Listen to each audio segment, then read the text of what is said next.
I've debated whether or not to post this, but I believe I should. I was a sophomore at a school in the Northeast when this occurred. I won't specify which one. I'm in Kappa too. I'm majoring in English, and since I want to go law school once I finish, I've always taken my studies very seriously. That provides crucial background for what I'm going to tell you. I signed up for this advanced English Romanticism course last semester. There were only about 25 pupils in the class. The majority of them were juniors and seniors. Naturally, a professor led the seminars, but the TA taught the majority of the material during the discussion portions. Roar was his name, and sure, that was his true name. Everyone called him that, though I'm still not sure if that was a first or last name scenario. He was somewhat lanky, in his late 20s, and exuded an unpleasant band vibe. He was a bit of an oddball. In any case, the actual class went well. There was a lot of in-depth reading, a lot of talk about nature, memory, and all that romantic crap. But most days, there was very little involvement. He detested it when people would just sit there and wait for Roar to break the silence. He was obviously uncomfortable, which was troublesome, because he would then start chirping and cold contacting people when they obviously had no idea what was going on. However, there was one man who seems to keep things going all the time. Luke was his name. The only other thing I knew about him was that he belonged to one of the nicer fraternities on campus. He was tall and had brown hair. He had a way of cracking jokes at the perfect time to diffuse tense situations rather than to be obnoxious. He also performed the reading, which was uncommon. The humor felt earned because it was obvious that he knew what he was talking about. He had no intention of being the class clown. He simply exuded a presence. He seemed intelligent to me, but also a little silly. In any case, I was among the few others who spoke since I had to participate for my GPA. Frequently. As a result, Luke, myself, and perhaps 2 or 3 other people would typically lead the conversation while everyone else fell asleep. It appeared to be appreciated by ROR. When I made a point, he would nod in agreement, and occasionally he would expand on it in a way that seemed encouraging. I can still clearly recall writing about ambiguity in W. Deesworth's Tin Abbey for my first essay. I felt proud of it, even though it wasn't revolutionary. When I received it back, ROR had written these lengthy, in-depth remarks in the margins. Not just changes, but genuine agreement with my views. However, I saw that things began to change a little after that. In class, Roar started focusing more on me. He would make a call on me more frequently, follow up with questions based on my responses, maintain prolonged eye contact, and so forth. I initially convinced myself that I was dreaming.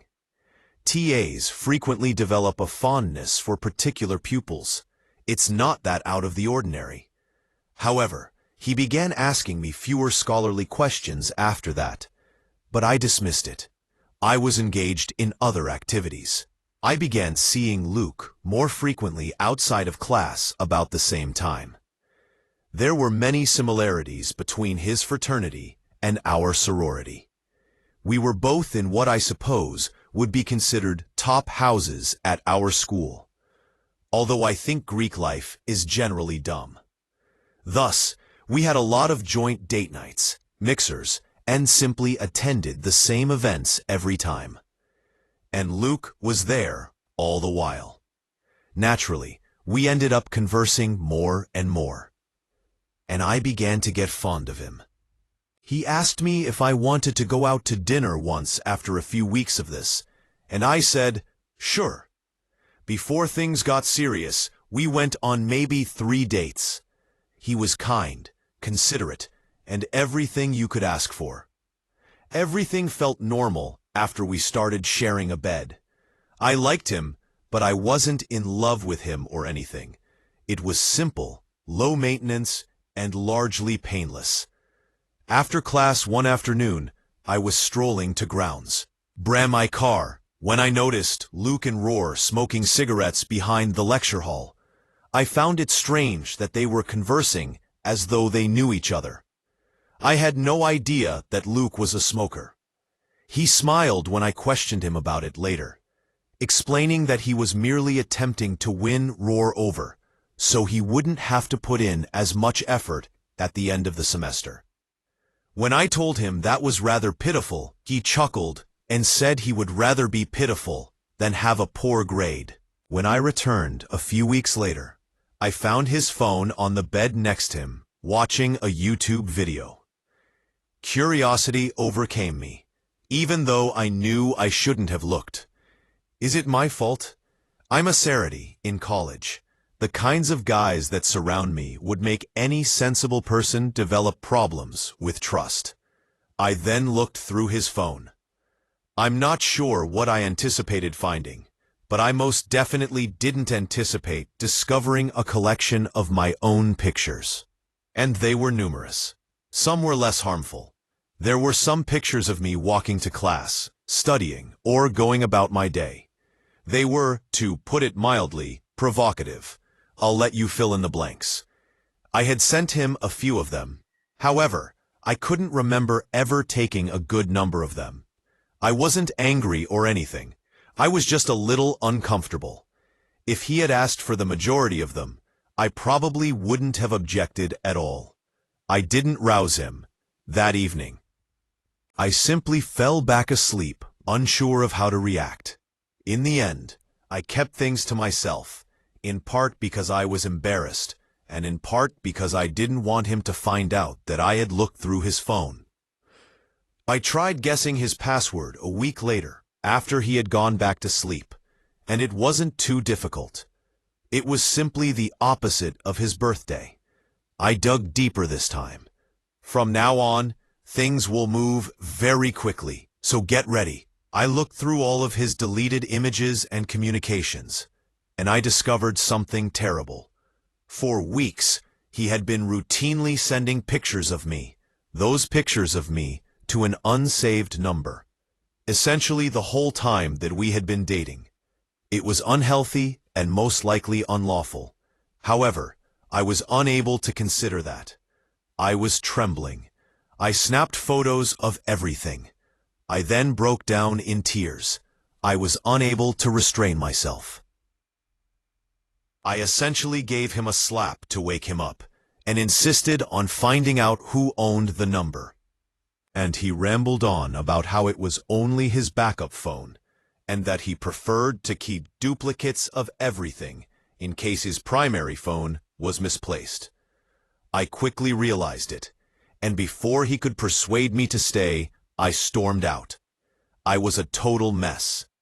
I was a psychological mess, and I felt disgusted. I truly didn't want to deal with everything's immediate consequences.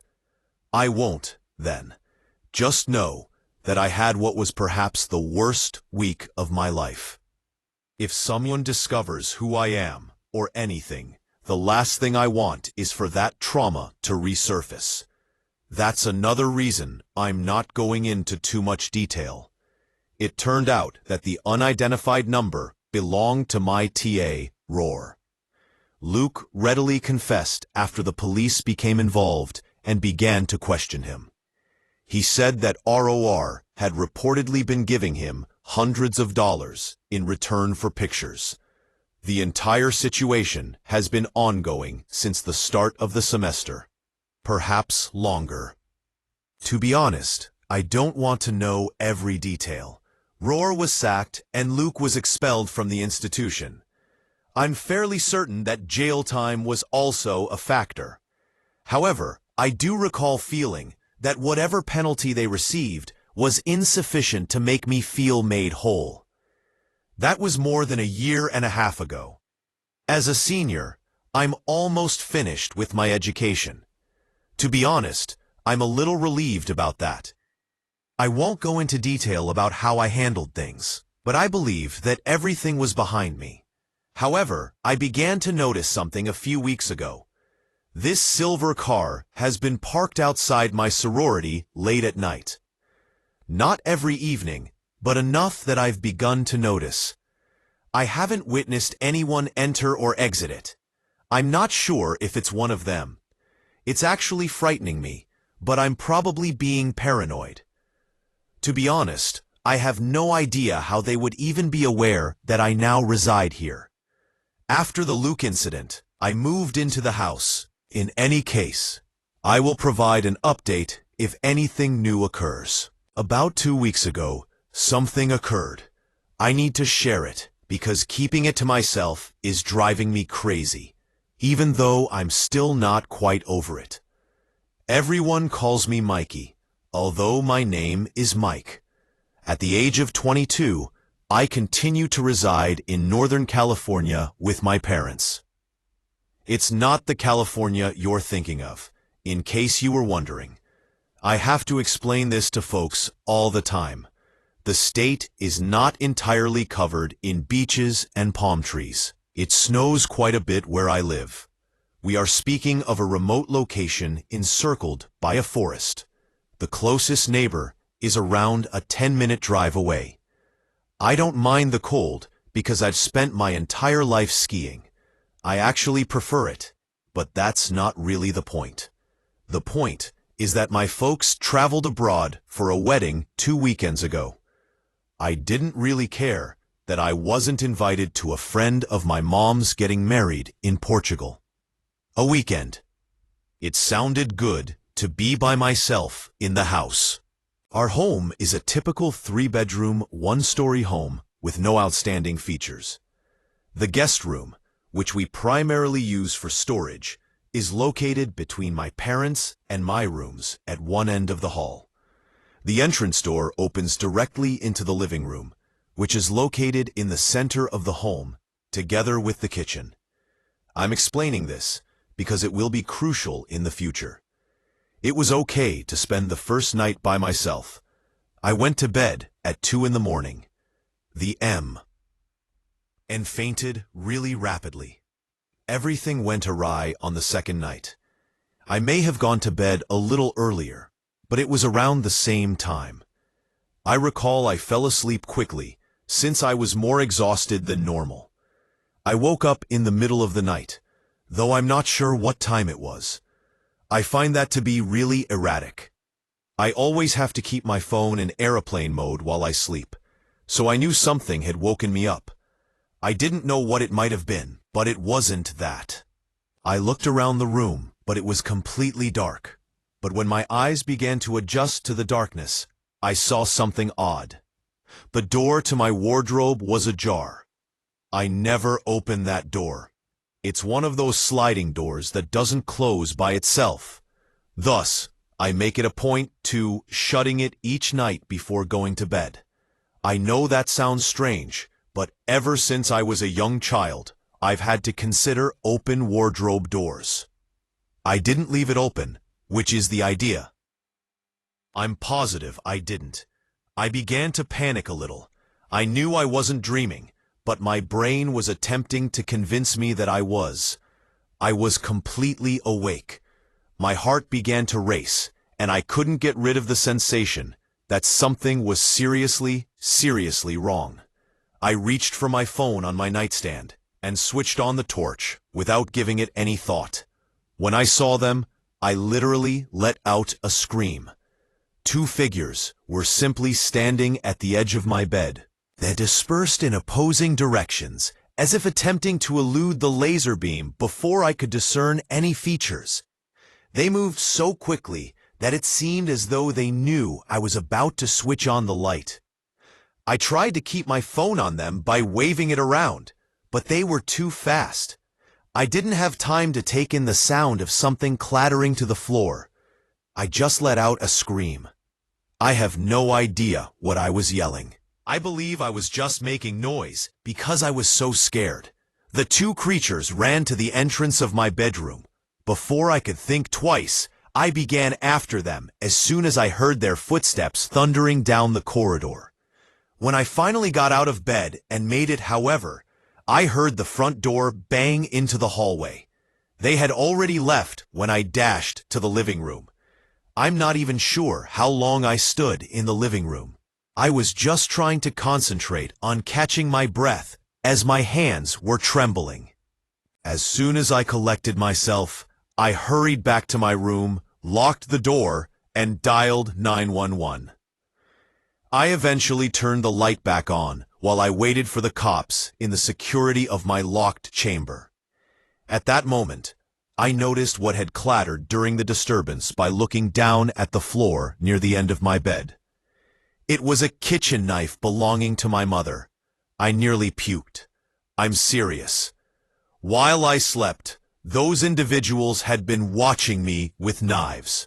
I don't even want to consider what may have occurred if I hadn't woken up when I did. Most likely, I wouldn't have woken up. About 20 minutes later, the police arrived. They looked all over the property, but nobody was there.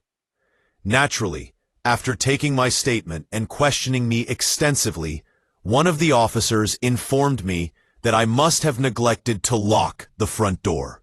When I told him that I recalled locking it, he simply shrugged and claimed that was the only explanation because all the other doors and windows in the house were closed, and there were no indications of forced entry. The entrance door was the only item that could have been unlocked. I knew I had locked the front door, but I accepted that and watched them go. Let's fast forward to the absurdity of my parents returning home the following day and reprimanding me for not locking the front door. There's no need to discuss that. I still don't have an explanation after 2 weeks. Ignore whether or not the door was locked. Why on earth were there knife-wielding individuals in my room? Simply rob the establishment. I wouldn't have noticed them coming and going. I initially believed that the person who broke into my home that evening might have been aware that my parents were abroad. But now that I'm having problems, I'm beginning to question that theory, thinking that typical robbers would take extra care to murder someone. I'm Natasha. This began around 3 months ago, immediately following my breakup with Tibet, my former partner. After living with roommates throughout college, I recently moved into my first flat by myself at the age of 23. Nothing particularly noteworthy happened. A one-bedroom flat in a Columbus, Ohio, mid-sized development. I spend a lot of time at home because I work remotely. I wanted a place of my own, in part because of this. I was sick of attempting to answer calls while my housemates were making noise in the kitchen or somewhere else. Since the apartment was on the second level and faced the rear of the building, all I could see was the parking lot. Followed by a few trees. It wasn't particularly picturesque, but I didn't mind. For the first time in my adult life, I had real solitude, my own place, and my own schedule. Everything was good for the first several weeks. Other than the occasional head nod, I didn't really connect with anyone in the building. There was a couple across the hall that I occasionally heard fighting through the walls, and an older woman on the first level who seemed to be checking her mail every time I passed. That was the extent of my social environment. In any case, I became aware of this man. About 3 weeks after I moved in, that was the first time. Around 8 p.m., I was returning from the gym, and I saw someone coming down the stairs as I was making my way up to my floor. He was a Caucasian, unremarkable man in his late 30s or early 40s. His physique was mediocre. He had on a gray hoodie as well. He wasn't really noteworthy. He simply kind of squeezed past me without saying anything after we did that awkward thing when you both tried to go to the same side. I didn't give it much thought. A few days later, it happened again. He was standing next to the dumpsters while I was in the parking lot getting stuff out of my car. He was merely standing there, without really doing anything.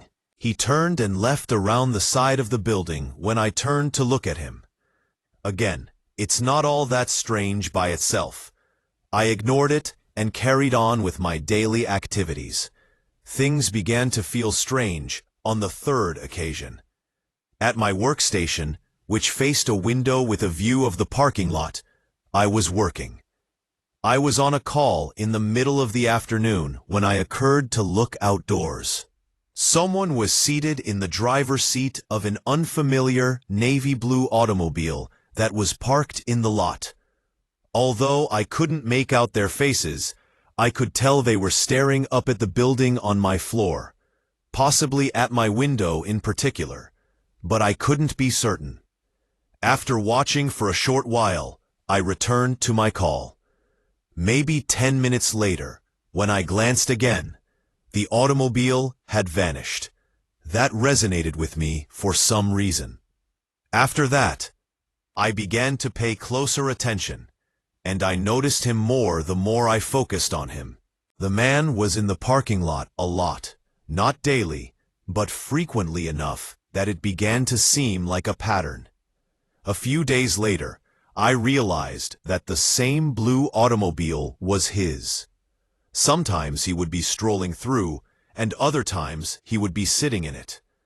He never glanced directly at me, or if he did, I was never able to catch him. I once noticed him standing near the steps to my building, simply staring at his phone. However, I began to feel as though he was constantly positioned such that he could view my flat. I said to myself, I was overly suspicious. The complex is not very large. I would probably see someone frequently if they lived there and worked comparable hours to me. It's just maths. Furthermore, I had never witnessed him engaging in any improper behavior. He was neither coming towards me, nor was he pursuing me. He was merely present. However, I was unable to explain what had transpired. I follow a rather rigid schedule. Most days, I visit the same gym at the same time. And twice a week, I normally make a stop at this Chipotle on the way back. From my flat, it's about a 15-minute trip to a totally different section of the town. I'm eating by myself at Chipotle one evening while looking through my phone. He's there when I glance up. When I initially met him, he was wearing the same gray hoodie. He was simply enjoying a dish of burritos while seated at a table across the restaurant. I began to feel nauseous. I'm not making this up. For a moment, I was physically ill since he had no business being there. My gym is located in a separate area. There isn't even anything close to this Chipotle. It's not like you just chance to end yourself on a major route. You intentionally go there. I made an effort to justify it. He was dining at Chipotle, which is fairly popular, but he was also staring at me. Clearly not. He glanced down at his food, then looked up, then back down. However, I sensed it. I think he began gathering his belongings as well when I got up to go. I quickly made my way to my car. I was moving, but I didn't run. After entering and locking the doors, I sat there for a moment. I couldn't see him through the windows as I turned to face the restaurant again. I didn't want to stay, but I'm not sure if he went outside. I kept looking in the mirrors on the way home. I chose a strange path simply to be safe. Even though I didn't see anyone after me, I wasn't thinking clearly, but it was definitely overkill, especially since he already knew where my flat was. After returning to my apartment, I spent almost an hour sitting in the dark and staring out my window at the parking lot. He and that vehicle were never seen by me. I eventually went to bed after convincing myself that I had overreacted. However, like I had done every morning since this began, I woke up the following morning and took a look outdoors. I didn't hesitate to call the police because I could see someone sitting in the automobile. I felt foolish for doing that. What was I going to say? Even though it sounded ridiculous, I called and attempted to explain the problem, saying something like, "There's a guy who I keep seeing, and it's making me uncomfortable." The officer I spoke with was courteous, but it was obvious that he believed I was being suspicious. He stated they could send someone to check the parking lot, but there wasn't much they could do unless the person was breaking the law.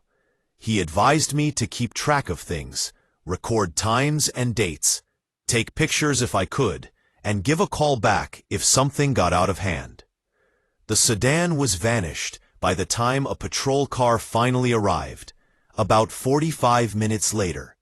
After going around the complex and knocking on a few doors, the officer essentially informed me what I could anticipate. No unusual activity or complaints from other residents. He handed me a card and instructed me to contact in case anything more came up.